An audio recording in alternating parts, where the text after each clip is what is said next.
Después del accidente de coche, mi hijo y su mujer me declararon fríamente, desde la misma cama del hospital: no vamos a cuidarte. Nuestras vacaciones son más importantes. Sonreí, contraté a una cuidadora profesional, y ese mismo día, cancelé los pagos mensuales de $6.000 que llevaban recibiendo años. Pocas horas después, mi teléfono estalló. 87 llamadas perdidas de su parte. No tenían ni idea de que lo que se avecinaba era mucho peor. Antes de continuar, suscríbete al canal y escribe en los comentarios qué hora es ahora mismo en tu región. Me llamo Rubén Curtis. Tengo 67 años y vivo en Phoenix, Arizona. Pasé 40 años construyendo desde cero una cadena de talleres mecánicos. La vendí hace 3 años por $2.100.000. Ahora restauro coches clásicos en mi garaje. Siempre creí que la familia lo era todo. Resultó que me equivocaba de manera catastrófica. Mi hijo James no siempre fue el hombre que es hoy. Recuerdo cuando tenía 7 años y salía corriendo a recibirme cada tarde cuando yo volvía del taller, con grasa todavía bajo las uñas. Me preguntaba por cada coche que había arreglado ese día, con los ojos abiertos de genuino asombro. Los fines de semana nos sentábamos juntos en el garaje y yo le enseñaba cómo respira un motor, para qué sirve cada pieza. Era curioso, afectuoso, lleno de ganas de aprender. Eso cambió hace 3 años, cuando conoció a Jennifer. No me malinterpretes, es guapa. Cabello rubio siempre perfecto, ropa de diseño, una sonrisa capaz de vender hielo en el Ártico. Pero bajo esa apariencia impecable hay algo calculador, frío. Lo noté la primera vez que James la llevó a cenar un domingo. La forma en que sus ojos recorrieron mi modesto apartamento. El leve gesto de disgusto cuando se dio cuenta de que me había mudado a algo más pequeño. La habilidad con que reconducía cada conversación hacia el dinero, las propiedades, las inversiones.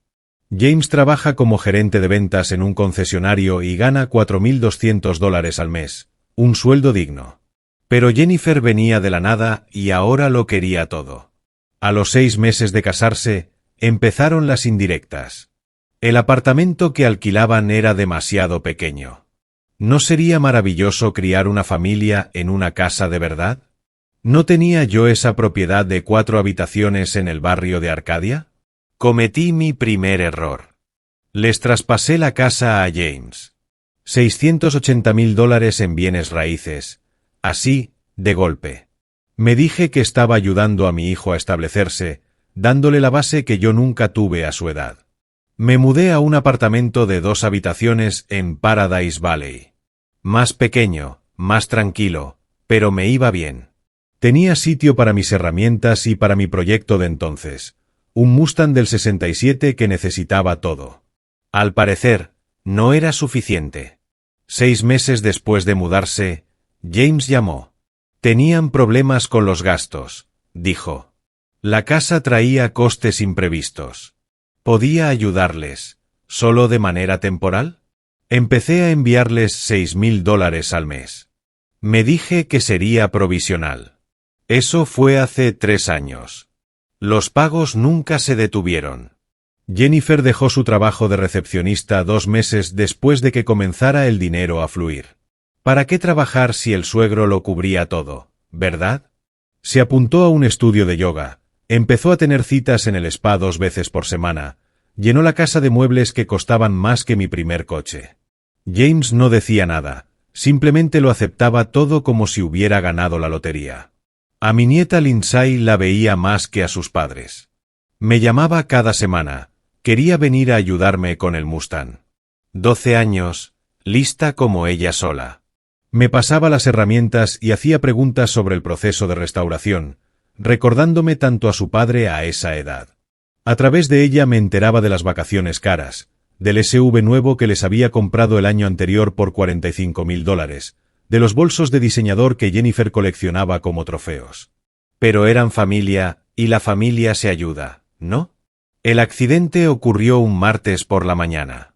Iba camino a la ferretería pensando en la reconstrucción del carburador que me esperaba en el garaje. El semáforo estaba en verde. Vi el otro camión demasiado tarde. Un destello de metal y chirrido de neumáticos. Un conductor borracho se saltó el rojo a 65 kilómetros por hora. Mi coche dio 3 vueltas antes de estrellarse contra un poste. Desperté en el Banner Good Samaritan Medical Center con un dolor que me atravesaba todo el lado derecho.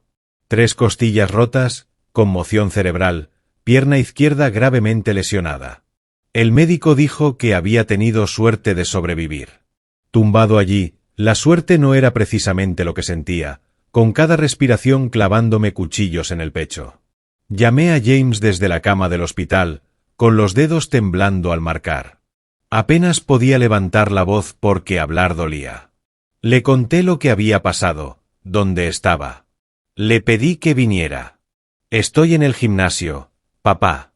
¿Puede esperar 1 hora? 4 horas después apareció por fin.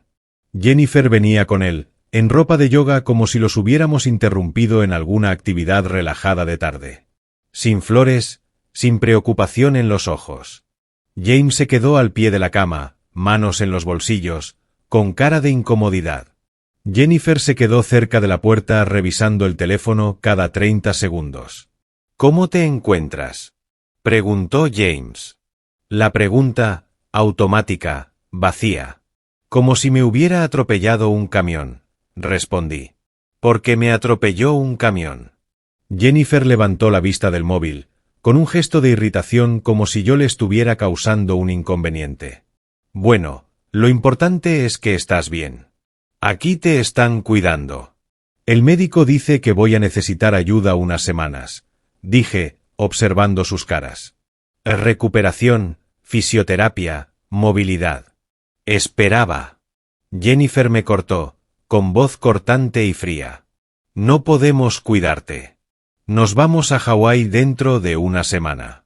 Todo está pagado, el resort, las excursiones, todo. Llevamos meses planeando esto. La miré fijamente. Acabo de tener un accidente de coche. Lo entendemos, dijo, cruzando los brazos. Pero nuestras vacaciones no pueden ser más importantes que tu recuperación. Aquí estarás bien.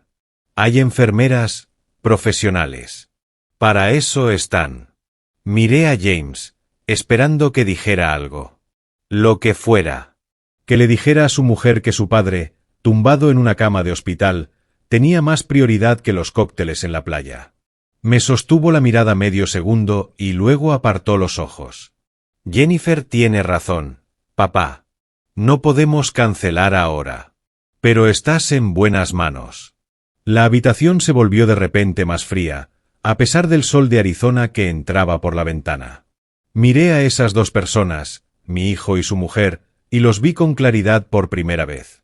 No eran familia. No eran las personas por las que yo lo había sacrificado todo. Eran 2 extraños que me veían como nada más que un depósito mensual. Jennifer ya se dirigía hacia la puerta. Deberíamos irnos. Todavía tenemos que hacer las maletas. Que te mejores, Rubén. James vaciló un momento, con un destello de culpa cruzándole la cara. Luego siguió a su mujer y me dejó solo en aquella habitación aséptica, con el pitido constante de los monitores y el dolor hueco de la traición calándome más hondo que las costillas rotas. Estuve mucho tiempo mirando las baldosas del techo después de que se marcharan. Cada respiración dolía. Cada movimiento me disparaba un relámpago por el costado. Y pensé en $6,000 al mes durante 3 años. En una casa que había regalado. En un coche que les había comprado. En todos los años trabajando hasta los huesos, construyendo algo, creyendo que la familia era sinónimo de sacrificio y lealtad. No podían darme 1 semana. Ni una sola semana para ayudar al hombre que les había dado todo. Algo cambió en mí entonces, tumbado en esa cama de hospital. Algo frío, nítido y absolutamente firme. Las noches en el hospital fueron las peores. La medicación me nublaba el pensamiento, pero los recuerdos llegaban nítidos y precisos, como películas antiguas que no podía apagar. Recordé a James con 16 años, llorando frente a mí porque había chocado mi camioneta. No la había destrozado, solo un guardabarros abollado al dar marcha atrás contra un poste. Estaba aterrorizado de que yo me enfureciera. Lo abracé y le dije que los camiones se reemplazan, los hijos no. Lo arreglamos juntos en el garaje, un sábado entero con herramientas, aparejo y pintura, convirtiendo un error en una lección sobre responsabilidad y perdón. ¿Cuándo desapareció ese chico? ¿Cuándo se convirtió mi hijo en alguien capaz de ver a su padre herido y elegir las vacaciones? Pensé en la casa. 3 años atrás, Jennifer me había cocinado una cena elaboradísima, había sonreído con calidez y dicho lo agradecidos que estaban, como cuidarían la propiedad. James me había estrechado la mano con ojos sinceros y prometido que me haría sentir orgulloso. Me fui esa noche sintiéndome bien, convencido de haber hecho lo correcto como padre. El recuerdo ahora tenía un sabor amargo. Una enfermera entró a la mañana siguiente a tomarme las constantes. Una mujer amable, de unos 50 años, manos delicadas. Me vio mirando el teléfono, con la pantalla mostrando 17 llamadas perdidas de James y 12 de Jennifer. ¿Problemas de familia?, preguntó en voz baja. Le mostré el registro de llamadas, le conté que se habían ido a Hawái dejándome aquí, y vi cómo su expresión pasaba de la compasión al disgusto silencioso. ¿Tienes a alguien que pueda ayudarte cuando salgas? Esa pregunta lo asentó todo en mí. No, no tenía a nadie. Tenía un hijo que había elegido las piñas coladas por encima de los huesos rotos de su padre. Tenía una nuera que me veía como un cajero automático con pulso. Pero tenía otra cosa también. Tenía dinero. Tenía claridad. Y me quedaba suficiente orgullo para dejar de ser una víctima. Me las arreglaré, le dije a la enfermera. Esa tarde llamé a una agencia de cuidados domiciliarios. Una coordinadora me explicó los servicios. Podían proporcionar una cuidadora profesional, ayuda con las tareas cotidianas, gestión de medicamentos, ejercicios de fisioterapia.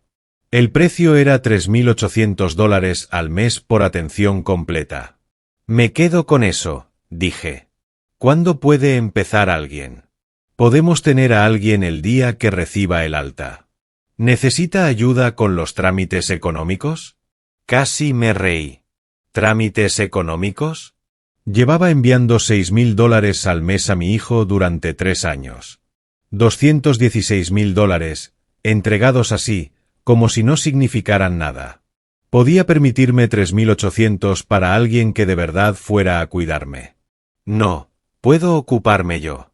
La cuidadora se llamaba Marta Vázquez. 52 años. Había trabajado como enfermera durante 20 antes de pasarse a la atención privada.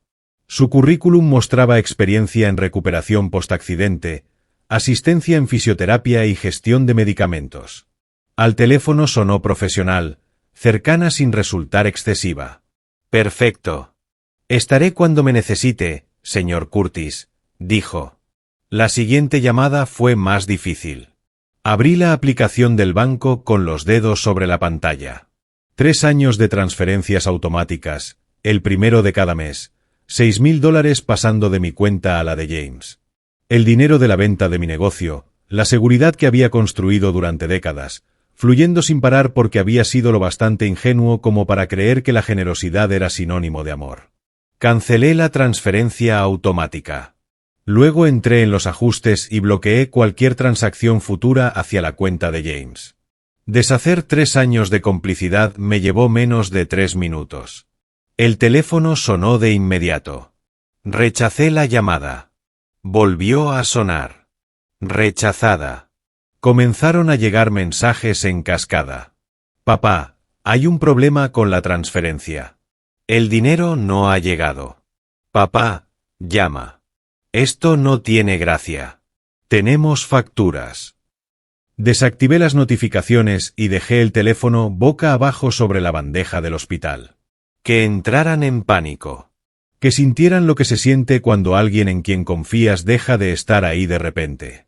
Pensé en el rostro de Jennifer en esa habitación, en el cálculo frío de su mirada. En cómo había dicho nuestras vacaciones no pueden ser más importantes que tu recuperación, como si le estuviera explicando algo evidente a un niño. Sin disculpas, sin remordimiento, solo irritación porque yo había tenido la audacia de que me atropellara un coche en su ventana vacacional. Pensé en James allí de pie, callado, débil, dejando que su mujer hablara por los dos. El hijo que yo había criado para defender lo correcto, para ser leal, para entender que la familia implica sacrificio. Todos esos años, todas esas lecciones, y no fue capaz de pedirle a su mujer que cerrara la boca y tuviera un mínimo de decencia humana. El teléfono seguía vibrando sobre la bandeja. Podía imaginarlos en casa, en mi antigua casa, mirando su cuenta bancaria incrédulos. ¿Dónde estaba el dinero? Tenía que ser un error. Papá lo arreglaría. Papá siempre arreglaba todo. Esta vez no. Los días pasaron entre sesiones de fisioterapia, analgésicos y visitas médicas. Las costillas sanarían en 6 semanas. La pierna necesitaba un mínimo de 8, quizá 12. Los síntomas de la conmoción ya mejoraban. Estaría bien, me aseguraban los médicos. Solo era cuestión de tiempo y de cuidados adecuados. Marta vino a verme 2 días antes del alta. Quería conocer a su paciente y hablar del plan de atención. Una mujer práctica, directa, pero amable. Hablamos de la distribución de mi apartamento, de las posibles adaptaciones necesarias, del programa de fisioterapia. Me preguntó por el apoyo familiar. No hay ninguno, respondí simplemente. No insistió. Asintió. Entonces nos aseguraremos de que tenga todo lo que necesita. El día del alta, la enfermera me entregó mis pertenencias y los papeles del alta. El teléfono marcaba 143 llamadas perdidas, 87 de ellas solo de Jennifer. Los mensajes de voz habían ido escalando de la confusión a la rabia y de la rabia a la desesperación. Los borré todos sin escucharlos. Marta me recogió en su coche y me ayudó a sentarme en el asiento del copiloto con eficiencia tranquila.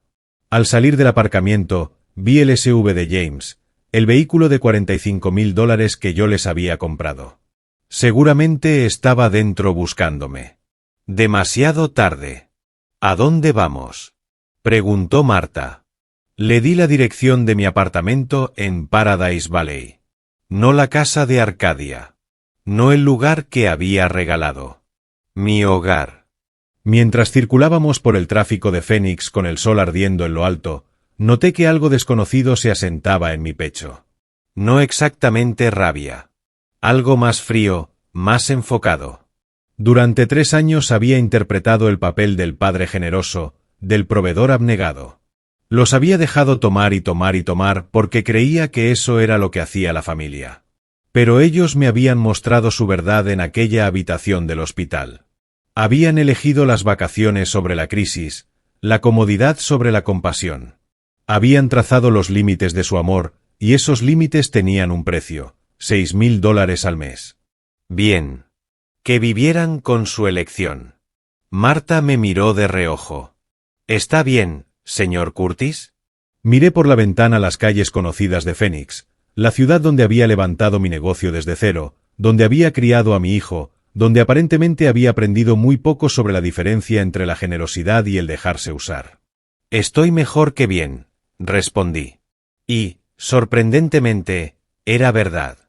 A la mañana siguiente desperté con el teléfono vibrando en la mesita, todavía en silencio, todavía recibiendo llamadas que no tenía ninguna intención de responder. Por la ventana del dormitorio, el sol de Phoenix lo pintaba todo de oro. Marta ya estaba en la cocina. El aroma del café llegaba flotando por el apartamento. Miré la pantalla. 23 llamadas nuevas durante la noche.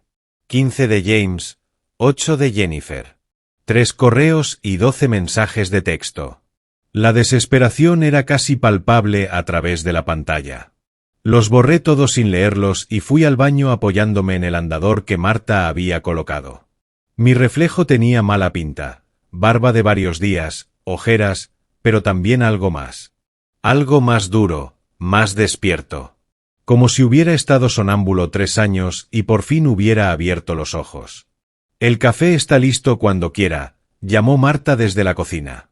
Durante el desayuno repasó el horario de medicamentos, los ejercicios de fisioterapia, las recomendaciones dietéticas. Profesional, meticulosa, exactamente lo que estaba pagando. $3.800 al mes y sí que aparecía. Vaya concepto. ¿Tiene planes para hoy? Preguntó mientras recogía los platos. Descansar. Órdenes del médico. Asintió, satisfecha. Lo que no le conté era que descansaría mientras vigilaba muy de cerca mi cuenta bancaria, esperando el momento exacto en que James y Jennifer descubrieran que su asignación mensual había desaparecido para siempre. La llamada llegó a las 2:17 de la tarde. James. Dejé que sonara. Cuando paró, llamó de nuevo de inmediato. Jennifer. Rechazada también. Entonces empezaron a llegar mensajes uno tras otro, el teléfono zumbando como una avispa furiosa. Papá, por favor coge el teléfono. Tenemos que hablar del dinero. ¿Ha habido algún error con la transferencia? Esto ya no tiene gracia. Tenemos facturas. La hipoteca sola es de 2.100. Casi me reí con ese último. ¿Hipoteca? La casa no tenía ninguna.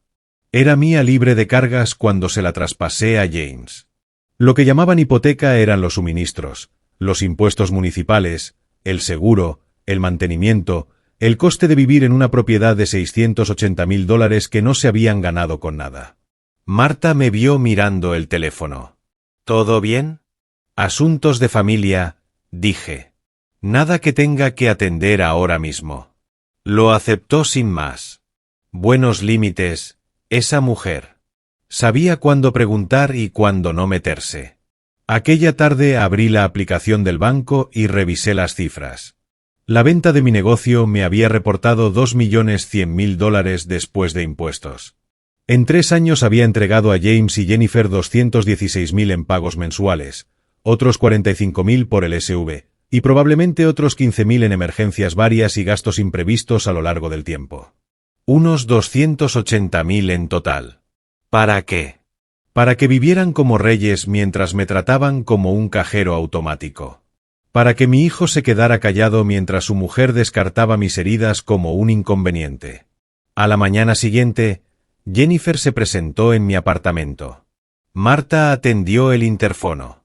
Vengo a ver a Rubén, dijo la voz de Jennifer, tensa, con la frustración apenas contenida.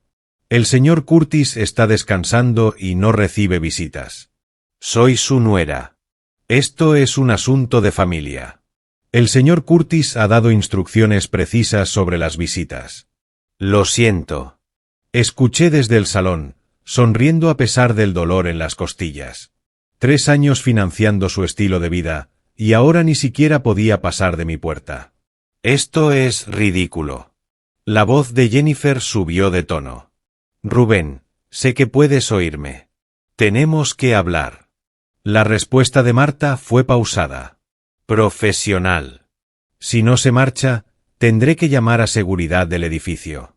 Silencio. Luego pasos alejándose por el pasillo. Me imaginé el rostro de Jennifer, ese maquillaje perfecto agrietándose de rabia, la furia entitulada de alguien acostumbrado a conseguir lo que quería y que de repente encontraba el pozo seco.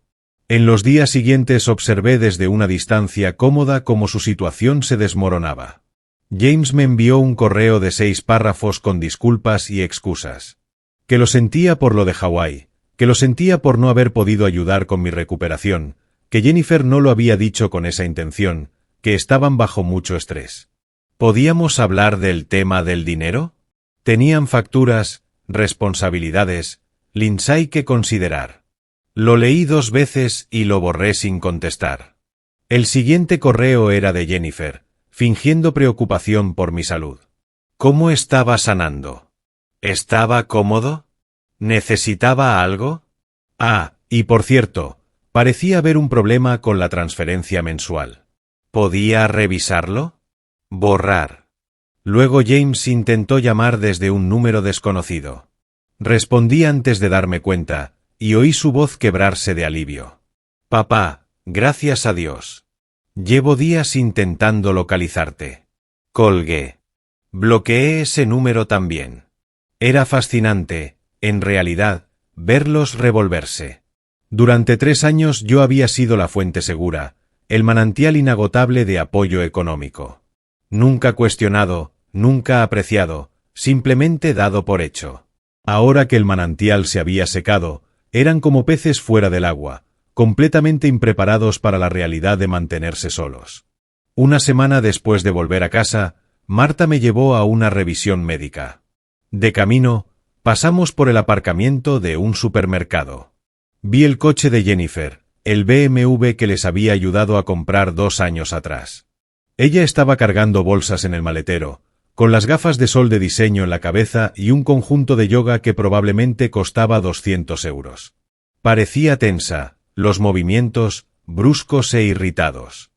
Cerró el maletero con más fuerza de la necesaria, se metió en el asiento del conductor y se quedó un momento con las manos en el volante. Incluso desde lejos podía ver la tensión en sus hombros. «Bien. ¿Quiere que pare?», preguntó Marta. «No. Siga». Esa noche llamó Lindsay, mi nieta, la única persona de esa familia con quien valía la pena hablar. «Abuelo, ¿estás bien? Mamá dijo que tuviste un accidente». «Estoy bien, cariño. Recuperándome. ¿Puedo ir a verte? Te echo de menos». Dudé. Lindsay era inocente en todo esto, atrapada entre la codicia de sus padres y mi legítima retirada. Hablamos con Marta para cuadrar algo. «¿Cómo estás tú?» «Bueno, más o menos. Mamá y papá están peleando mucho por el dinero y esas cosas. Mamá dice que es culpa tuya, pero yo no entiendo por qué». «Culpa mía. Por supuesto. Jennifer lo enmarcaría así».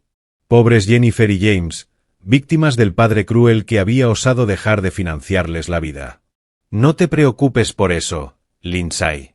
Son cosas de adultos. No te corresponde a ti». «Vale. Te quiero, abuelo. Y yo a ti, cariño». Después de colgar, me quedé sentado en el apartamento tranquilo pensando. James y Jennifer estaban en pánico, cometiendo los errores, tomando malas decisiones. Habían cancelado su viaje a Hawái perdiendo el depósito de $4.200. En su cuenta quedaban 1.240, muy lejos de cubrir sus gastos mensuales.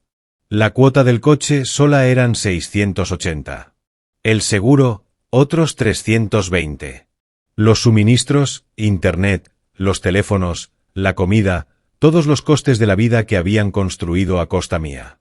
Se estaban hundiendo, y yo los observaba desde la orilla con un salvavidas que no tenía ninguna intención de lanzarles. Marta me trajo la medicación de la noche y notó mi expresión. «Parece casi contento». «Solo disfrutando de la paz y el silencio», respondí. Pero tenía razón. Por primera vez en años sentía algo parecido a la satisfacción. No exactamente felicidad, sino la claridad helada de saber que había terminado de dejarse usar. Terminado de ser el financiador silencioso de mi propio desprecio. James y Jennifer habían tomado su decisión en aquella habitación del hospital. Habían elegido las vacaciones sobre la familia, la comodidad sobre la compasión. Ahora podían vivir con las consecuencias, y yo apenas estaba empezando. 2 semanas después de mi recuperación, las costillas todavía me dolían con cada respiración, pero mi mente nunca había estado más despejada. Había pasado el tiempo pensando, planeando, repasando cada conversación con James durante los últimos 3 años, cada interacción con Jennifer. El patrón era evidente ahora, obvio en retrospectiva. Me habían estado manejando, manipulando, manteniendo el flujo de dinero con el contacto justo para sostener la ilusión de familia. Necesitaba ayuda profesional. No un amigo, no alguien a quien yo pudiera presionar emocionalmente. Un profesional de verdad, que conociera la ley y no tuviera ninguna implicación emocional en el drama de mi familia. Marta me llevó al centro de Phoenix un miércoles por la mañana. El edificio era de cristal y acero, 12 plantas de despachos de abogados y asesores financieros. El directorio del vestíbulo mostraba a Gerald Porter, abogado, en la planta 12, derecho de familia, planificación patrimonial, litigio sobre propiedades. Lo había encontrado en una búsqueda online. Las reseñas de sus clientes elogiaban su minuciosidad y discreción. La subida en el ascensor me dio tiempo para organizar las ideas. No venía a buscar venganza. No exactamente. Venía a protegerme, a establecer límites, a asegurarme de que cuando decidiera qué hacer con mi patrimonio, fuera mi elección y no la suposición de James y Jennifer. La sala de espera de Porter era sobria, tranquila, sillones de cuero, arte caro en las paredes, una recepcionista que sonrió profesionalmente y ofreció café. Esperé 15 minutos. Luego se abrió una puerta y apareció un hombre de poco más de 60 años, alto, canas, traje que probablemente costaba lo que yo ganaba en una semana. Señor Curtis, Gerald Porter. Pase, por favor. Su despacho tenía vistas al horizonte de Phoenix. Me indicó una silla frente a su escritorio y esperó a que me acomodara antes de sentarse él. Gracias por recibirme, dije. Por supuesto. Su mensaje mencionaba que necesitaba asesoría sobre una propiedad familiar y planificación del patrimonio. Se lo conté todo. La casa que le había traspasado a James 3 años atrás, los pagos mensuales que sumaban $216,000, el accidente, el hospital, la elección que habían tomado, mi decisión de cortar el dinero. Lo expuse de manera metódica, dejando la emoción fuera, solo hechos y cifras. Porter tomó notas y de vez en cuando hizo preguntas aclaratorias. Cuando terminé, se recostó en la silla y tamborileó el bolígrafo contra el bloc legal. ¿La casa está a nombre de su hijo? Sí. Transferencia total de la escritura hace 3 años. ¿Y los pagos mensuales estaban documentados como préstamos? No. ¿Donaciones? Nunca pedí devolución. Asintió lentamente. Eso complica las cosas. Legalmente, la casa es suya. El dinero que le dio fueron donaciones. No puede obligarle a devolver nada. Lo esperaba. Aún así, escucharlo confirmado dolió. ¿Entonces no tengo recurso? No he dicho eso. Porter se inclinó hacia adelante. Dice que ha estado pagando los impuestos municipales, los suministros, el mantenimiento de la casa. Todos los años. Solo en impuestos, $6,800 anuales. Probablemente otros 3,000 en reparaciones varias que ellos no podían o no querían cubrir. ¿Tiene documentación? Extractos bancarios, recibos, todo. La expresión de Porter cambió, se volvió más interesada. Eso es distinto. Podría tener argumentos para un fideicomiso constructivo, o como mínimo para reclamar compensación por los gastos pagados sobre una propiedad que ya no le pertenece. Pero sinceramente, señor Curtis, esa vía es cara, lenta y no está garantizada. Los tribunales no gustan de revertir transferencias de propiedad legítimas, aunque las circunstancias sean moralmente cuestionables. ¿Qué recomienda entonces? Dejó el bolígrafo. Ya ha dado el paso más importante, cortar el flujo económico. Ahora hay que proteger lo que le queda. Dice que vendió su negocio por $2,100,000. Sí. Después de lo que le dio a su hijo, unos 280,000 entre todo, le quedan aproximadamente 1,820,000. ¿Es correcto? Aproximadamente. Porter sacó un bloque en blanco. Le sugiero lo siguiente. Primero, constituimos un fideicomiso en vida. Protege sus bienes del proceso sucesorio, le da control total sobre la distribución y, lo más importante, es revocable. Puede modificarlo cuando quiera. ¿Por qué necesitaría modificarlo? Porque las situaciones evolucionan, señor Curtis. Quizá su hijo recapacita. Quizá decide perdonarle. Quizá quiere hacer una provisión para su nieta sin que sus padres tengan acceso. El fideicomiso le da flexibilidad. Pensé en Lindsay, 12 años, inocente, atrapada en el hundimiento financiero de sus padres. Merecía algo, pero no ellos. ¿Y mi hijo? Porter me miró directamente. ¿Qué pasa con él? Es su dinero, sus bienes, su decisión. Puede dejárselo todo, nada, o cualquier cosa en medio. El fideicomiso hace sus deseos legalmente vinculantes. Nada, dije. Quiero dejarle nada. Una breve pausa. ¿Está seguro, dado su estado emocional actual? Estoy seguro. Mi voz salió más dura de lo que pretendía. Tomó su decisión. Eligió las vacaciones por encima de su padre herido. Su mujer eligió los cócteles por encima de la compasión. Entre los dos han recibido $280.000 en 3 años y no pudieron regalarme una semana cuando los necesité. He terminado. Porter asintió, recuperando su máscara profesional. Entonces estructuraremos el fideicomiso en consecuencia. Le recomendaría dejar la mayor parte a una organización benéfica, con una disposición para su nieta en un fideicomiso restringido al que pueda acceder a los 25 años. Así, aunque sus padres intenten influir sobre ella, no podrán tocar el dinero. Perfecto. Pasamos la hora siguiente perfilando los detalles. La organización benéfica que quería apoyar, una fundación para víctimas de accidentes de tráfico, la cantidad para Lindsay, el 15% de mis bienes en un fideicomiso que recibiría al cumplir 25 años. El resto, el 85%, para la fundación. James y Jennifer recibirían exactamente lo que se habían ganado. Nada. Esto llevará aproximadamente una semana en redactarse, dijo Porter. Luego necesitará volver a firmarlo, notarizarlo y hacerlo oficial. Los honorarios por este servicio son $8.500. No lo dudé. Sin problema. Me acompañó hasta la puerta y me tendió la mano. Señor Curtis, llevo mucho tiempo en esto. He visto cómo el dinero, las propiedades, las herencias destrozan familias. Lo que está haciendo es protegerse. Eso no es crueldad. Es sensatez. Marta me esperaba en el vestíbulo. Me ayudó al coche sin hacer preguntas. De regreso al apartamento, observé Phoenix desfilar por la ventana.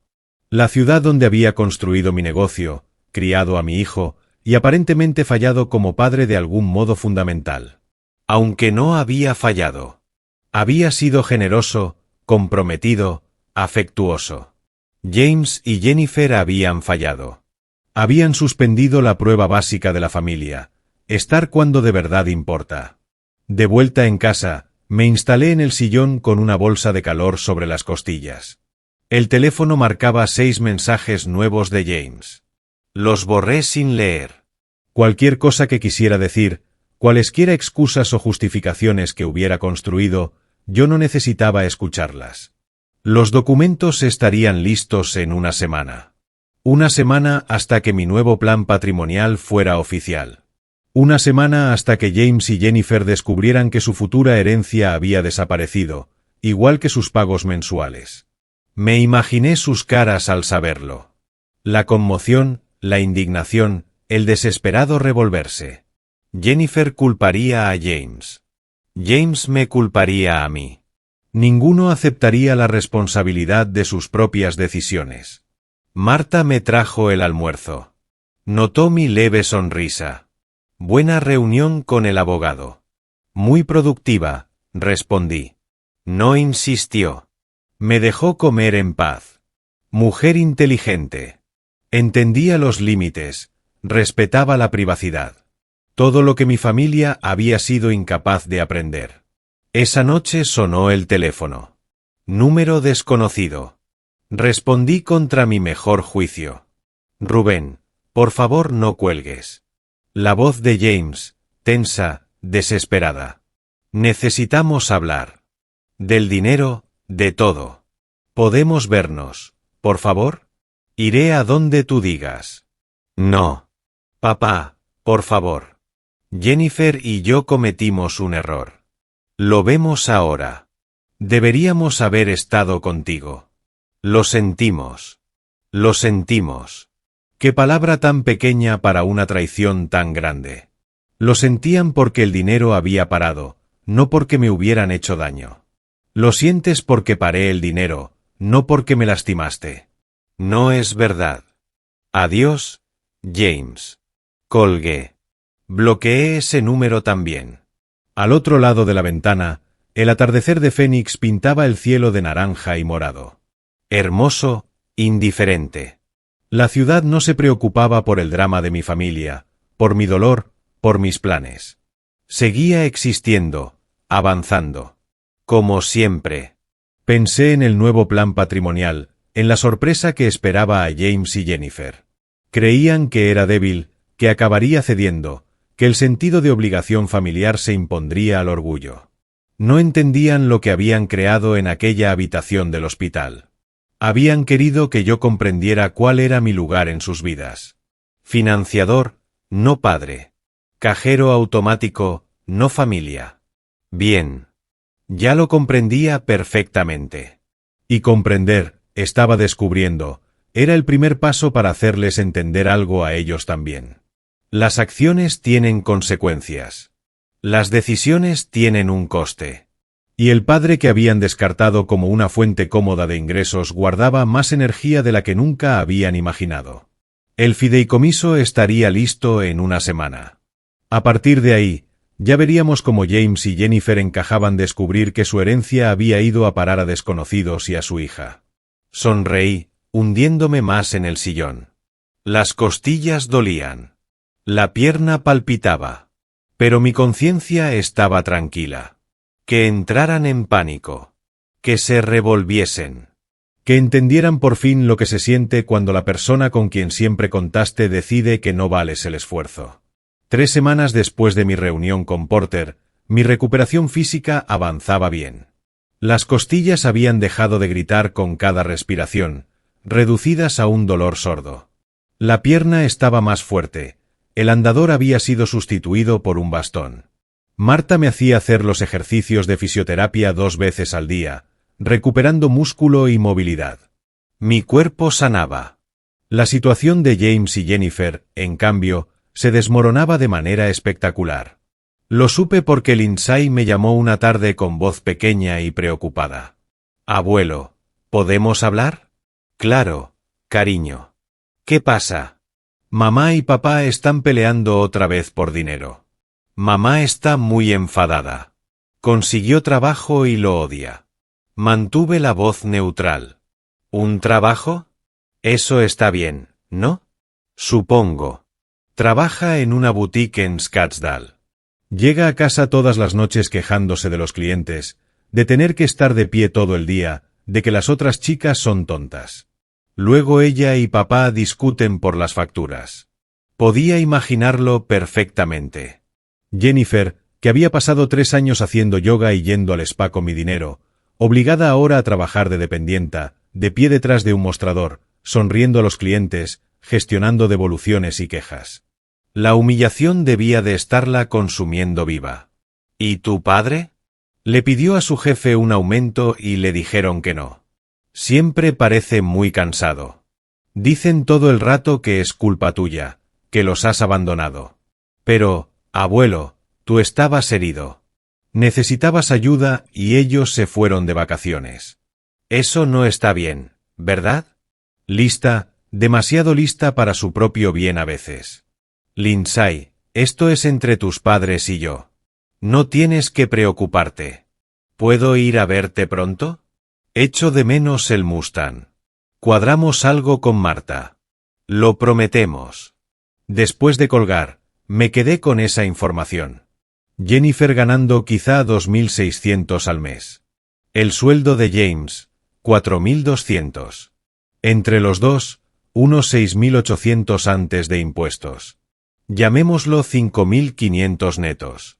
Sus gastos mensuales, basados en el estilo de vida que yo había estado sufragando, 2.100 en suministros e impuestos de la casa, 680 de la cuota del SV, 320 del seguro, 450 en comidas si eran cuidadosos, 280 en teléfonos e internet. Eso era unos 3.800, dejándoles quizá 1.700 para todo lo demás. Gasolina, ropa, ocio, imprevistos, todos esos pequeños gastos que se acumulan. Se estaban hundiendo lenta, dolorosamente, públicamente. Y yo los observaba desde la orilla, tomando café. El fin de semana siguiente, Marta me llevó al Parque Encantó. Lindsay estaba esperando con James, que parecía haber envejecido 5 años en 2 meses. La ropa, arrugada, la cara, demacrada, ojeras pronunciadas. Intentó sonreír cuando me vio. «Papá, gracias por quedar». Asentí y dejé que Marta me ayudara a sentarme en un banco cerca de los columpios. Lindsay corrió hacia mí y me abrazó con cuidado, consciente de las costillas todavía en recuperación. James se quedó de pie cerca, con las manos en los bolsillos. «Os dejo un rato», dijo, retirándose hacia el aparcamiento. Lindsay y yo hablamos del colegio, de sus amigos, de todo menos del elefante sentado con nosotros en el banco. Después de media hora salió corriendo a los columpios, y James reapareció. «¿Podemos hablar?», preguntó. «Estamos hablando ahora». Se sentó manteniendo distancia. «Sé que estás enfadado. Tienes todo el derecho. Lo que hicimos en el hospital, lo que dijo Jennifer, estuvo mal. Debí haberte defendido». «Sí. Debiste. Solo te pido que lo consideres. Que quizá pudiéramos llegar a algún acuerdo. No la cantidad completa. Sé que eso probablemente ya no es realista. Pero quizá. No. Papá, por favor. Apenas llegamos. Jennifer trabaja de dependienta y está hundida. Le pedimos 3.000 prestados a mi amigo Miguel solo para cubrir las facturas de abril. Estamos atrasados en todo. Los impuestos de la casa vencen en 3 meses. Son 6.800 y no los tenemos. Le miré. De verdad le miré. Mi hijo, al que había criado para ser fuerte, independiente, honesto, reducido ahora a mendigar dinero en un parque público. Una parte de mí quería sentir lástima. El resto recordaba tumbarse en una cama de hospital, con cada respiración una agonía, escuchando a su mujer priorizar los margaritas sobre mi recuperación. Lindsay siempre es bienvenida a visitar a su abuelo, dije. ¿Tienes algún problema con eso? Su cara pasó de esperanzada a confundida y luego a frustrada en 3 segundos. ¿Qué? No, claro que no. Pero no es de eso de lo que estoy hablando. Ya sé de qué estás hablando, James. La respuesta es no. Tomaste tu decisión. Vive con ella. Me levanté e hice una señal a Marta de que estaba listo. James me agarró del brazo suavemente pero con desesperación. Papá, por favor. Somos familia. Miré su mano en mi brazo y luego le miré a los ojos. La familia aparece cuando importa. La familia no elige las vacaciones sobre la crisis. Si quieres hablar de familia, llámame cuando entiendas de verdad lo que significa esa palabra. Me solté y caminé hacia el coche de Marta, apoyándome en el bastón. Detrás oí a James decir algo, con voz cargada de frustración o quizá de lágrimas, pero no me giré. Lindsay nos dijo adiós con la mano, ajena por fortuna a la tensión. En el coche, Marta me miró de reojo. Parecía intenso. Asuntos de familia, dije. No insistió. Volvimos a mi apartamento en silencio cómodo. Al llegar, esperaba frente a la puerta un paquete del despacho de Porter. Supe lo que era antes de abrirlo. Los documentos del fideicomiso en vida. Versión final. Listos para firmar y notarizar. Esa noche los leí con detenimiento. Todo estaba exactamente como lo había especificado. El 85% de mis bienes para la Fundación de Víctimas de Accidentes de Tráfico de Arizona. El 15% para Lindsay Mary Curtis, en fideicomiso hasta que cumpliera 25 años. James Matthew Curtis. Nada. A la mañana siguiente, la asistente de Porter llegó al apartamento con una notaria móvil. Firmamos todo, obtuvimos los testigos necesarios y el notariado. Lo hicimos oficial. La asistente se llevó copias para el registro. El señor Porter me ha dicho que, una vez inscrito, puede enviar copias a las partes que usted indique, dijo. Envíen una copia a mi hijo, respondí, dándole la dirección de James. Por correo certificado. Con acuse de recibo. Tomó nota. La recibirá en un plazo de 5 días hábiles. Después de que se marchara, me quedé sentado en el salón con mi copia de los documentos del fideicomiso. Casi $2 millones en bienes cuidadosamente distribuidos entre personas y organizaciones que se los merecían. Una fundación que ayudaba a víctimas de accidentes. Una nieta que heredaría lo suficiente para iniciar su vida adulta con seguridad y oportunidades. Y James no recibía nada. No por crueldad, sino porque no había ganado nada. 3 años de ayuda, $280.000 en apoyo, y cuando le necesité durante una sola semana, eligió las bebidas con sombrillita. Las acciones tienen consecuencias. Estaba a punto de aprenderlo de la manera más difícil. La llamada llegó 11 días después, a media mañana. Estaba en mi taller del garaje trasteando con el carburador del Mustang. El teléfono sonó.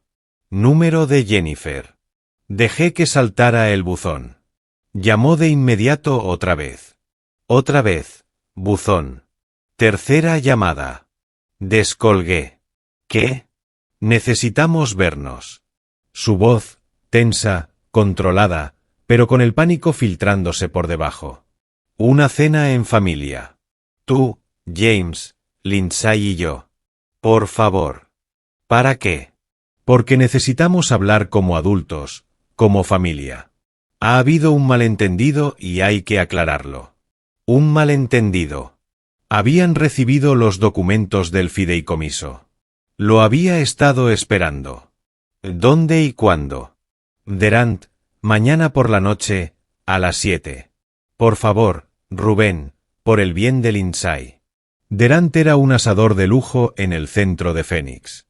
Caro, del tipo de sitio que a Jennifer le encantaba y que ya no podía permitirse con su sueldo de boutique. Una elección interesante. Buscaba terreno neutral, un lugar público donde yo no pudiera montar escenas. De acuerdo. Ahí estaré. Colgué antes de que pudiera añadir nada. Me permití una sonrisa. Pensaban que podían manipularme en una cena, apelar a mis emociones, presionarme para que volviera a financiarles la vida. No tenían ni idea de lo que les esperaba. A la noche siguiente, Marta me llevó al restaurante. Me vestí con cuidado, pantalón elegante, camisa de botones, chaqueta sport. Respetable, digno. Todo lo que un empresario jubilado y exitoso debería aparentar. Ya estaban sentados cuando llegué. James con un traje que necesitaba plancha, Jennifer con un vestido que probablemente era nuevo pero que quedaba barato con esa luz. Lindsay estaba allí también, coloreando en un menú infantil, ajena a la tensión que irradiaban sus padres. «Abuelo». Saltó y me abrazó. La abracé de vuelta y luego dejé que Marta me ayudara a acomodarme en el reservado frente a James y Jennifer. «Gracias por venir», dijo Jennifer, con una sonrisa tan brillante y falsa como el circonita cúbica. «Te hemos echado mucho de menos. ¿A qué sí, James?» James asintió sin mirarme a los ojos. «Sí, papá. Qué bien verte». Llegó el camarero con los pedidos de bebidas. Yo pedí té con hielo. James y Jennifer, agua. Sin vino, sin cócteles. Ya no podían permitírselos, al parecer. «¿Cómo te encuentras?», preguntó Jennifer, manteniendo el papel de nuera preocupada. «¿Cómo van las heridas?». «Bien». «Qué alivio. Estábamos muy preocupados por ti. Lo de después del accidente no salió bien, y nos sentimos fatal por eso, ¿verdad, James?». Otro asentimiento de James. El hombre parecía querer estar en cualquier otro lugar. Jennifer continuó, sin perder la sonrisa en ningún momento. «La cuestión es que, Rubén, hemos tenido tiempo para reflexionar sobre la familia, sobre lo que importa de verdad, y nos damos cuenta de que cometimos errores, errores de verdad. Tendríamos que haber estado contigo. Tendríamos que haber cancelado Hawái, ayudarte con la recuperación. Ahora lo vemos». Tomé un sorbo de té sin decir nada. Así que queríamos disculparnos sinceramente y esperar que podamos mirar adelante, empezar de cero, ser la familia que deberíamos haber sido. Llegó el camarero. Pedí el chuletón, al punto. Lindsay, los nuggets de pollo. James y Jennifer eligieron los platos más baratos de la carta. Ensalada para ella, pasta para él. Verles economizar era casi doloroso. Cuando el camarero se fue, Jennifer se inclinó hacia adelante, dejando caer ligeramente la fachada alegre. «Rubén, recibimos la carta de tu abogado. Los documentos del fideicomiso. Ya estaba. La verdadera razón de la cena». «Ah, ¿sí? Tiene que ser un error. Algún tipo de equivocación. No puede ser tu verdadera intención excluir a James de tu herencia. Corté el chuletón, me llevé un trozo a la boca. Perfecto. No hay ningún error. Su cara palideció. La sonrisa finalmente se resquebrajó. No es justo. Somos tu familia. James es tu hijo. No puedes apartarle por una simple discusión. ¿Una simple discusión? Dejé el cuchillo y el tenedor y la miré directamente. Estaba en una cama de hospital con las costillas rotas, una conmoción y la pierna destrozada. Pedí ayuda. Tú me dijiste que tus vacaciones eran más importantes. Eso no fue una discusión, Jennifer. Fue una elección. James habló por fin. Papá, por favor, ¿podemos hablar de esto con calma? A lo mejor podemos llegar a algún acuerdo. Algún tipo de arreglo. ¿Un arreglo? Casi me reí. ¿Te refieres al arreglo en que te di una casa de $680,000? ¿O al arreglo en que te mandaba 6,000 al mes durante 3 años? ¿O al arreglo en que te compré el SUV de 45,000? ¿A cuál de los arreglos te refieres, James? Lindsay levantó la vista del dibujo, percibiendo la tensión. Jennifer encendió su sonrisa de madre al instante. Cariño, ¿por qué no vas al baño a lavarte las manos antes de cenar? Cuando Lindsay se fue, la máscara de Jennifer cayó del todo. Su voz se volvió fría y cortante. Esto es por el dinero. Nos estás manipulando. Estoy protegiendo mis bienes, dije con calma. Algo que debí haber hecho hace 3 años. No te estamos pidiendo todo, dijo James, con la desesperación filtrándose en la voz. Solo quizás algún tipo de ayuda. Estamos pasándolo muy mal, papá. De verdad. Jennifer trabaja de dependienta. Le pedimos dinero prestado a amigos. Estamos atrasados en todo. La casa sola. La casa que te di, le interrumpí. La casa que está a tu nombre, que es tuya en plena propiedad, que podrías vender mañana si necesitaras el dinero. Es nuestro hogar, dijo Jennifer. Donde estamos criando a tu nieta. Entonces le sugiero que encuentren la manera de pagársela, porque yo he terminado de subvencionar su estilo de vida. Saqué del bolsillo de la chaqueta un papel doblado, el resumen del fideicomiso que Porter había preparado. Lo deslicé por la mesa. Esta es la distribución de mi patrimonio. El 85% a la Fundación de Víctimas de Accidentes de Tráfico de Arizona. El 15% al Lindsay en un fideicomiso que recibirá cuando cumpla 25 años. El 0% a James. James tomó el papel con manos temblorosas, lo leyó, se puso todavía más pálido que Jennifer. Papá, esto no puede ser. $216,000, dije en voz baja. Eso es lo que te di en pagos mensuales durante 3 años. Más la casa. Más el coche. Más los imprevistos varios. Unos 950,000 en total. Y cuando te necesité una semana, elegiste los cócteles. Cometimos un error. La voz de Jennifer subió, luego bajó cuando los comensales cercanos miraron. ¿Un error y nos castigas para siempre? No te estoy castigando. Solo he dejado de recompensarte. Hay una diferencia. Me levanté y dejé 3 billetes de 20 sobre la mesa para cubrir mi plato y el de Lindsay. Cuando vuelva Lindsay, dile que el abuelo tenía que irse, pero que la llamará pronto. Marta me esperaba fuera. Mientras nos alejábamos, eché un vistazo por la ventana del restaurante. James tenía la cabeza entre las manos. Jennifer miraba el resumen del fideicomiso con la cara contraída de rabia y descrédito. Pensaban que podrían manipularme, presionarme, apelar a mi sentido de la obligación familiar. No habían entendido que la familia funciona en los 2 sentidos. Que la lealtad exige reciprocidad.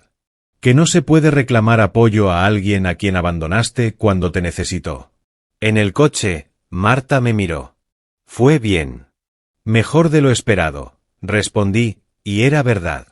Ver cómo la fachada perfecta de Jennifer se resquebrajaba, ver las manos de James temblar al leer ese documento, saber que por fin entendían que el tren de vida que habían construido sobre mi dinero había descarrilado definitivamente, valía más que cualquier medicamento para las costillas todavía en recuperación. Habían tomado su decisión en aquella habitación del hospital. Ahora vivían con las consecuencias, y yo apenas estaba empezando. Pasaron 2 semanas de relativa calma. La fisioterapia iba bien, el bastón era ya más precautorio que necesario.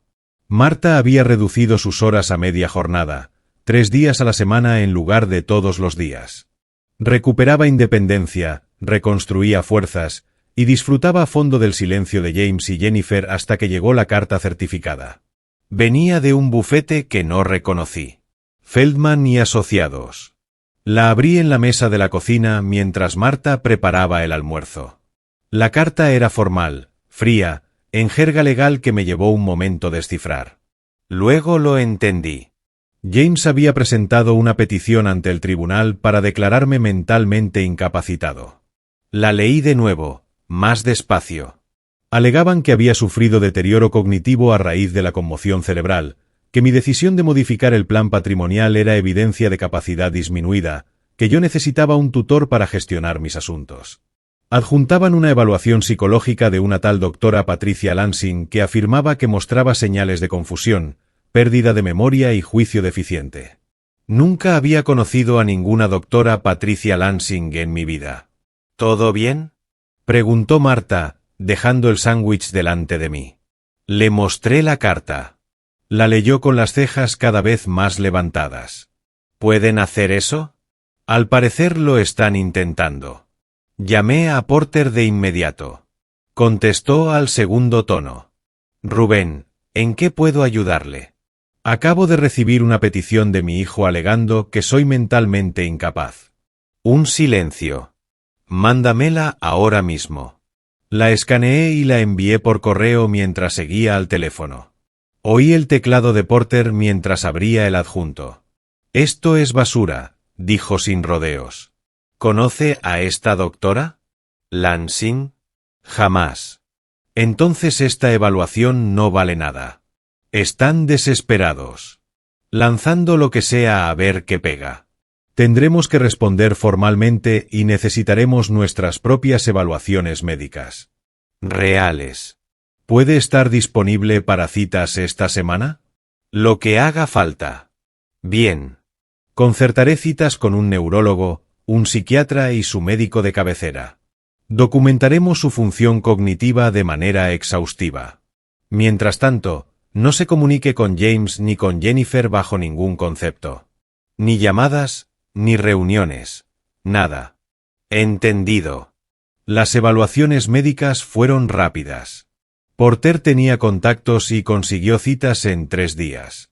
Un neurólogo me sometió a pruebas cognitivas, evaluaciones de memoria, ejercicios de resolución de problemas. Un psiquiatra hizo lo propio, más una valoración del bienestar emocional. Mi médico de cabecera revisó mi recuperación y confirmó que la conmoción había sanado por completo. Todas las pruebas arrojaron el mismo resultado: función cognitiva perfectamente normal para un hombre de 67 años. 0 signos de deterioro, confusión o capacidad disminuida. Porter presentó nuestra respuesta ante el tribunal junto con las 3 evaluaciones médicas. También interpuso una contrapetición por acusación maliciosa y solicitó el reembolso de mis costas legales, que se iban acumulando rápidamente, $12,000 hasta la fecha. La vista se fijó para mediados de julio. Hasta entonces, solo podía esperar y observar cómo James y Jennifer se hundían cada vez más. 2 días antes de la vista, se presentaron en mi apartamento. Estaba en el garaje trabajando en la transmisión del Mustang cuando Marta activó el interfono. Señor Curtis, su hijo y su nuera están aquí. Insisten en verle. Me limpié las manos con un trapo. Que pasen. 15 minutos. No más. Marta les recibió en la puerta y les dejó claro que el tiempo era limitado. Yo me quedé en el salón, de pie, sin invitarles a sentarse. James estaba peor que en el restaurante. Más delgado, con ojeras profundas, el traje arrugado. Jennifer impecable como siempre, pero con una expresión de hielo puro. Papá, necesitamos hablar, empezó James. Te quedan 12 minutos. Jennifer se adelantó. Esta demanda no es lo que piensas. Intentamos ayudarte. Me reí. No pude evitarlo. Ayudarme declarándome incapaz. Estás tomando decisiones irracionales, dijo ella. Excluir a tu hijo de tu testamento, negarte a ayudar a tu propia familia. Esas no son las acciones de alguien que piensa con claridad. No, respondí con calma. Son las acciones de alguien que descubrió que su familia solo lo valoraba como cuenta bancaria. De alguien que comprendió que cuando estaba herido y necesitaba ayuda, esa familia eligió las vacaciones por encima de la compasión. James dio un respingo. Jennifer siguió, con la voz subiendo ligeramente. Cometimos un error. Lo admitimos. Pero lo que estás haciendo es cruel, vengativo. Estás destruyendo la relación con tu hijo, con tu nieta. Ni se te ocurra, dije, y mi voz bajó hasta algo más frío. Ni se te ocurra meter a Lindsay en esto. Ella es inocente. Me llama, quiere verme, se preocupa de verdad. Vosotros dos estáis aquí por el dinero. Solo por eso. Por nada más. Eso no es justo, intentó James. ¿Justo? Saqué el teléfono, abrí la aplicación del banco y les mostré la pantalla. Aquí está lo justo. $216.000 en pagos mensuales durante 3 años. Aquí está lo justo. 680.000 en una casa que os di. Aquí está lo justo. 45.000 por un coche. Y aquí está lo justo. Yo tumbado en una cama de hospital con las costillas rotas y vosotros eligiendo los cócteles hawaianos. El silencio fue tan afilado que cortaba. Cuando necesitasteis ayuda para estableceros, os lo di todo, continué. Cuando yo necesité ayuda para recuperarme de un accidente, no me disteis nada. Así que sí, cambié el testamento. Sí, paré los pagos. Y sí, estoy en plenas facultades para tomar esas decisiones. La máscara de Jennifer se resquebrajó del todo. Esta demanda seguirá adelante lo quieras o no. Tenemos pruebas.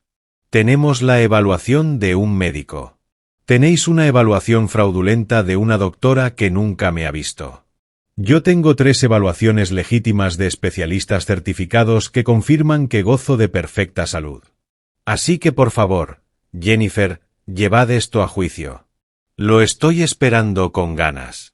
Su cara pasó del blanco al rojo. James le agarró el brazo antes de que pudiera soltar lo que estaba acumulando detrás de la mandíbula apretada. Deberíamos irnos, murmuró. Os quedan 2 minutos, dije. Pero sí, deberíais iros. En la puerta, James se volvió. Papá, lo siento. De verdad. Pero estamos desesperados. Necesitamos ayuda. Entonces buscaos trabajo. Ajustad el presupuesto.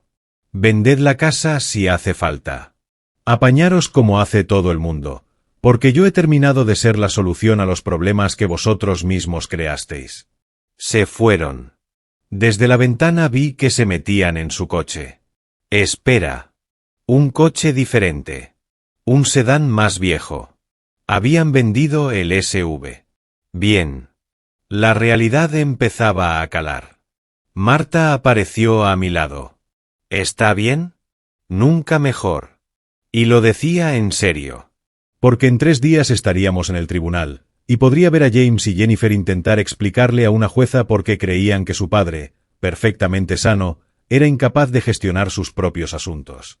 La ironía era deliciosa. Llevaban 3 años tratándome como un cajero automático sin cerebro. Estaban a punto de descubrir que nunca había estado más lúcido. La sala del tribunal era más pequeña de lo que esperaba. Paneles de madera, luces fluorescentes, el estrado de la jueza con aspecto de haber visto tiempos mejores. Porter se sentó junto a mí en una mesa repasando notas. Al otro lado del pasillo, James y Jennifer estaban con su abogado, un hombre joven con cara de incomodidad ante toda la situación. Entró la jueza. Todos nos pusimos en pie. La jueza Patricia Morrison, mediados de los 50, expresión de no admitir tonterías. Se sentó, indicó a los demás que se sentaran y abrió el expediente. Esta es una petición de tutela por presunta incapacidad mental, dijo, mirando al abogado de James. Letrado, presente su caso. El abogado se levantó y carraspeó. Señoría, solicitamos el establecimiento de tutela para el señor Rubén Curtis por sufrir deterioro cognitivo a raíz de un grave accidente de tráfico. Tenemos documentación de la doctora Patricia Lansing que indica... Señoría. Porter se levantó interrumpiendo. Antes de continuar, necesito establecer algo. Señor Curtis, ¿ha conocido usted alguna vez a la doctora Patricia Lansing? No. ¿Ha sido contactado por la doctora Lansing para ser evaluado? No. Porter se dirigió a la jueza. Señoría, los peticionarios han presentado una evaluación psicológica de un hombre al que la psicóloga nunca ha examinado. Esto no solo es una irregularidad médica grave, podría constituir un delito. La expresión de la jueza cambió. Miró al abogado de James. ¿Es esto cierto? La cara del abogado palideció. Se inclinó hacia Jennifer y le susurró algo urgente. Ella respondió en voz baja, tensa. El abogado se irguió. Señoría, la evaluación nos fue proporcionada por la doctora Lansing, que es amiga de la señora Curtis. Actuó basándose en la información facilitada por la familia, así que elaboró el informe a partir de lo que le contaron. Sin examinar al paciente en ningún momento. Intentaba ayudar. Así no funcionan las evaluaciones médicas. Letrado. ¿Tiene alguna evidencia legítima de deterioro cognitivo? Silencio. James miraba la mesa. La mandíbula de Jennifer estaba tan apretada que pensé que le iban a crujir los dientes. Porter se levantó de nuevo. Señoría, disponemos de 3 evaluaciones médicas independientes, todas realizadas en las últimas 2 semanas. Neurología, psiquiatría y medicina general. Las 3 concluyen que el señor Curtis no presenta ningún deterioro cognitivo. Está plenamente capacitado para gestionar sus propios asuntos. Presentó los documentos. La jueza los leyó sin prisa. Cuando levantó la vista, su expresión era claramente desfavorable hacia la mesa de James. Señor Curtis, dijo, mirándome. ¿Puede explicarme por qué su hijo cree que usted es incapaz? Me levanté. Señoría, recientemente modifiqué mi plan patrimonial. Mi hijo era el principal beneficiario. Lo cambié para dejar la mayor parte de mis bienes a una organización benéfica y constituir un fideicomiso para mi nieta. Mi hijo no está de acuerdo con esta decisión. ¿Y por qué realizó este cambio? Porque cuando fui hospitalizado tras el accidente, mi hijo y su mujer se negaron a ayudar con mi recuperación. Eligieron irse de vacaciones. Decidí entonces que quería que mis bienes fueran a personas y organizaciones que de verdad me valoraran. La jueza miró a James y Jennifer. ¿Es esto cierto? El abogado de James intentó levantarse, pero la jueza lo detuvo con un gesto. Le estoy preguntando directamente a sus clientes. Señor Curtis, ¿se negó usted a ayudar a su padre después del accidente? James se levantó lentamente. Teníamos unas vacaciones planificadas, señoría. No pudimos cancelarlas. No pudo cancelar unas vacaciones para ayudar a su padre herido. Ya estaba todo pagado. Es decir, eligió el dinero por encima del bienestar de su padre. La voz de la jueza podría haber helado el agua. Y ahora está aquí alegando que él es incompetente porque ha decidido dejar de darles dinero. Jennifer se levantó, ignorando la mano de su abogado intentando detenerla. Señoría, no se trata de dinero. Se trata de que mi suegro está tomando decisiones que van contra sus propios intereses. No pude contenerme. Las palabras salieron solas. Señoría, en 3 años le di $216.000 en pagos mensuales, una casa de $680.000 y un vehículo de $45.000. Cuando necesité ayuda para recuperarme de costillas rotas, una conmoción y una pierna lesionada, me dijeron que sus vacaciones eran más importantes. ¿En qué sentido protegerme de eso va contra mis intereses? La jueza levantó la mano. Todo el mundo, Siéntense. Nos sentamos. Revisó los documentos de nuevo y luego miró al abogado de James. Se deniega la petición. El señor Curtis tiene plena capacidad. Además, ordeno a los peticionarios que reembolsen las costas legales del señor Curtis por la defensa contra esta demanda frívola. $12,000, pagaderos en un plazo de 60 días. El abogado intentó una última vez. Señoría, si pudiéramos. Hemos concluido, letrado. Esto ha sido un desperdicio del tiempo del tribunal y un intento transparente de manipular un plan patrimonial mediante coerción legal. Sus clientes deberían dar gracias de que no estoy remitiendo esto al colegio de abogados por presentar documentación médica fraudulenta. El mazo cayó. Caso archivado. Porter me estrechó la mano. Bien hecho. Al otro lado del pasillo, Jennifer estaba de pie con el rostro contraído de rabia. Agarró el brazo de James y le dijo algo que no alcancé a oír, aunque pude leerlo perfectamente en sus labios. Salieron como una exhalación, con su abogado detrás con cara de haber escapado de algo.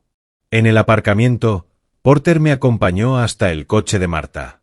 Tendrán que pagar los 12,000 en 60 días. Si no lo hacen, podemos iniciar las gestiones de cobro, embargos, retención de nómina, todas las herramientas legales disponibles. No tienen 12,000, dije. Lo sé. Por eso resulta especialmente satisfactorio. Me subí al coche. Marta arrancó. El teléfono empezó a vibrar antes de salir del aparcamiento. Jennifer. Rechacé la llamada. Volvió a sonar de inmediato. Rechazada. Rechazada otra vez. Para cuando llegamos al apartamento, tenía 87 llamadas perdidas, todas de Jennifer. Escuché los mensajes de voz observando cómo la progresión iba de la rabia apenas controlada a la furia desbocada. Tenemos que hablar de esto. Llámame. Esto no ha terminado, Rubén. No hemos terminado. ¿Crees que has ganado? ¿Crees que puedes destruir a tu familia y marcharte tan tranquilo? Te vas a arrepentir. Te vas a arrepentir de todo esto. Viejo. Los borré todos y guardé copias en una carpeta segura. Nunca se sabía cuándo podrían ser útiles. Esa noche, sentado en el salón con la bolsa de calor sobre las costillas todavía a veces doloridas, reflexioné sobre el día. James y Jennifer habían intentado declararme incapaz, habían presentado pruebas médicas fraudulentas, habían quedado en ridículo ante el tribunal y ahora me debían $12,000 que no tenían. El castillo de naipes que habían construido con mi dinero se desplomaba, y yo contemplaba cada momento con la satisfacción de un hombre que por fin había dejado de ser un felpudo. El teléfono vibró. Lindsay. Abuelo, mamá y papá están peleando otra vez. Muy fuerte esta vez. ¿Estás a salvo, cariño? Sí, estoy en mi cuarto. Pero abuelo, mamá está diciendo cosas muy feas de ti. Eso es entre tu madre y yo. No te preocupes. Dice que te vas a arrepentir. ¿Qué significa eso? Miré por la ventana el atardecer de Phoenix pensando en la rabia de Jennifer, en la desesperación de James, en los $12,000 que ahora me debían. Significa que tu madre está muy enfadada ahora mismo, pero se le pasará. Todo va a estar bien. Esperaba que fuera verdad. Pero mirando esas 87 llamadas perdidas, escuchando la voz de Jennifer ir de lo controlado a lo descontrolado, presentía que esto no había terminado. La diferencia era que esta vez yo estaba preparado para lo que viniera. Las semanas que siguieron a la vista fueron más tranquilas de lo que esperaba. Ni llamadas de James o Jennifer, ni visita sorpresa, solo silencio, que de algún modo resultaba más amenazante que el acoso anterior. Porter me mantenía informado. No habían pagado los 12,000.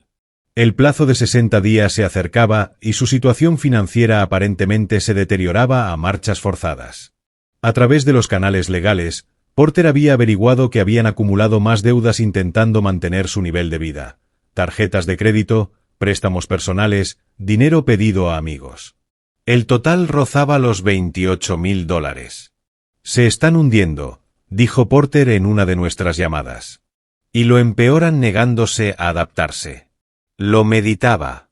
James y Jennifer, tan acostumbrados a vivir de mi dinero, incapaces de aceptar su nueva realidad. Seguían gastando, seguían pidiendo prestado, seguían esperando que yo cediera y les restituyera la asignación. No habían aprendido nada. Con el inicio del otoño llegaron noticias a través del Lindsay. Me llamó una tarde con voz pequeña y preocupada. Abuelo, mamá y papá vendieron el coche. El bueno. Ahora tenemos un Toyota viejo y mamá lo odia. Dice que da vergüenza. ¿Cómo estás tú, cariño? Bueno. Pero mamá la echaron del trabajo. Le gritó a una clienta y el encargado la despidió allí mismo. Ahora está en casa todo el día y está muy enfadada. ¿Y tu padre? Le pidió a su jefe un aumento y le dijeron que no. Siempre parece muy cansado. Discuten todas las noches por las facturas. Abuelo, ¿es verdad que ya no les das dinero? Sí, así es. Mamá dice que es culpa tuya que estén mal. Pero papá dijo algo diferente el otro día. Dijo que es culpa suya por haberse aprovechado de ti. Tuvieron una pelea grande por eso. Interesante. James empezaba a entender. Quizás quedaba esperanza para él. Lindsay, nada de esto es culpa tuya, ¿de acuerdo? Tus padres están resolviendo problemas de adultos. Tú céntrate en el colegio y en tener 12 años. Vale, abuelo. ¿Puedo ir a verte pronto? Echo de menos el Mustang. Pronto. Te lo prometo. 2 semanas después, Porter llamó con novedades. Han incumplido con los impuestos municipales. $6.800 vencidos el mes pasado, sin pagar. El condado ha iniciado el proceso de morosidad. ¿Cuánto tiempo tienen antes de perder la casa? Si no pagan en 90 días, el condado puede iniciar el proceso de ejecución hipotecaria. Podríamos adquirir el gravamen fiscal, lo que nos daría cierta palanca. Pero... no. Respondí de inmediato. No quiero la casa. Que lo gestione el condado. ¿Estás seguro? Esto podría. Seguro. No se trata de la casa, Gerald. Nunca lo fue. Lo que quería era que James entendiera que las acciones tienen consecuencias. Que no se puede construir una vida sobre la generosidad de otro y luego abandonarle cuando te necesita. La casa solo era el símbolo de todo lo que había salido mal entre nosotros. 3 días después, James llamó. Casi no respondí, pero algo me hizo descolgar. Papá.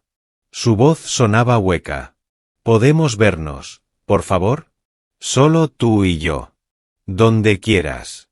Solo necesito hablar contigo. Quedamos en una cafetería de Scottsdale, terreno neutral. Marta me llevó y esperó fuera.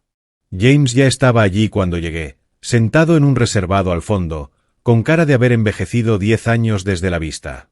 El traje, arrugado, las facciones, demacradas, las manos temblando ligeramente en torno a la taza de café. Me senté frente a él. No dije nada. Que empezara él. Vendo la casa, dijo en voz baja. Jennifer me pidió el divorcio hace 2 días. Se llevó a Lindsay con custodia temporal. Dice que no se había casado para vivir en la pobreza. Se rió, con un sonido amargo. Tiene razón. Se casó por tu dinero, no por mí. James. Déjame terminar. Me miró a los ojos. Tenías razón en todo. Nos aprovechamos de ti. Yo me aproveché de ti. Tomé tu dinero, tu casa, tu generosidad, y cuando me necesitaste, elegí unas vacaciones. Elegí unas vacaciones por encima de mi padre tumbado en una cama de hospital. Silencio. Al fondo, el ruido ambiente de la cafetería continuaba, ajeno al ajuste de cuentas que ocurría en ese rincón. No sé cuándo pasó, continuó James. Cuándo dejé de ser tu hijo y me convertí en el accesorio de Jennifer. Cuando dejé de ganarme las cosas y empecé a esperarlas. Pero en algún momento del camino me perdí a mí mismo y te perdí a ti. ¿Por qué me cuentas esto ahora? Porque necesitaba que supieras que lo entiendo. Lo que hiciste, cortarnos el dinero, cambiar el testamento, todo. Tenías razón. Nos lo merecíamos. Yo me lo merecía. Se detuvo y tragó saliva. No te pido dinero. No te pido perdón. Solo necesitaba decirte que por fin lo comprendo. Estudié a mi hijo. Vi el agotamiento, el remordimiento genuino, el orgullo hecho añicos. Esta era la lección que necesitaba aprender. Que el respeto no se compra. Que el amor exige reciprocidad. Que ser familia significa aparecer cuando importa. ¿Qué vas a hacer? Vender la casa. Pagar las deudas.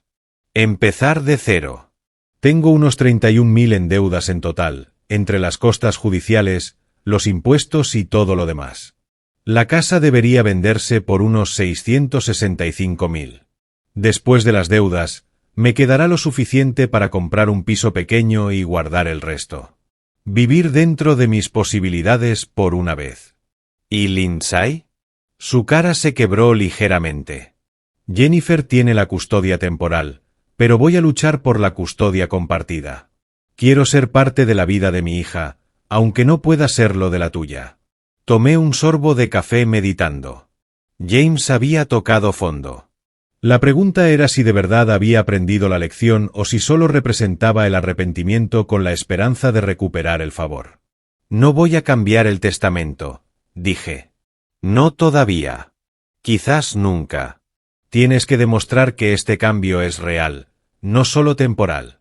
Lo entiendo. Pero Lindsay no tiene que pagar por los errores de sus padres. Hablaré con mi abogado para hacer una provisión para sus gastos, un fondo de educación, cosas así. Sin pasar por ti ni por Jennifer, directamente para su beneficio. James asintió con los ojos húmedos. Gracias. No me des las gracias. Sé mejor padre para ella de lo que fuiste hijo para mí. Eso es todo lo que quiero. Me levanté para marcharme. James se levantó también y me tendió la mano. La miré un momento. Luego se la estreché. No era perdón, todavía no, pero era un reconocimiento. Un primer paso. De regreso a casa con Marta, pensé en Jennifer. Había abandonado a James, se había llevado a Lindsay, huido de las consecuencias de sus propias decisiones. Ella nunca aprendería. Pero James, quizás, por fin estaba creciendo. La casa se vendió 3 semanas después por $665.000. James pagó sus deudas, compró un apartamento modesto por $180.000 y guardó el resto en ahorros. Pero mirando esas 87 llamadas perdidas, escuchando la voz de Jennifer ir de lo controlado a lo descontrolado, presentía que esto no había terminado. La diferencia era que esta vez yo estaba preparado para lo que viniera. Las semanas que siguieron a la vista fueron más tranquilas de lo que esperaba. Ni llamadas de James o Jennifer, ni visita sorpresa, solo silencio, que de algún modo resultaba más amenazante que el acoso anterior. Porter me mantenía informado. No habían pagado los 12.000. El plazo de 60 días se acercaba y su situación financiera aparentemente se deterioraba a marchas forzadas. A través de los canales legales, Porter había averiguado que habían acumulado más deudas intentando mantener su nivel de vida. Tarjetas de crédito, préstamos personales, dinero pedido a amigos. El total rozaba los $28.000. Se están hundiendo, dijo Porter en una de nuestras llamadas. Y lo empeoran negándose a adaptarse. Lo meditaba.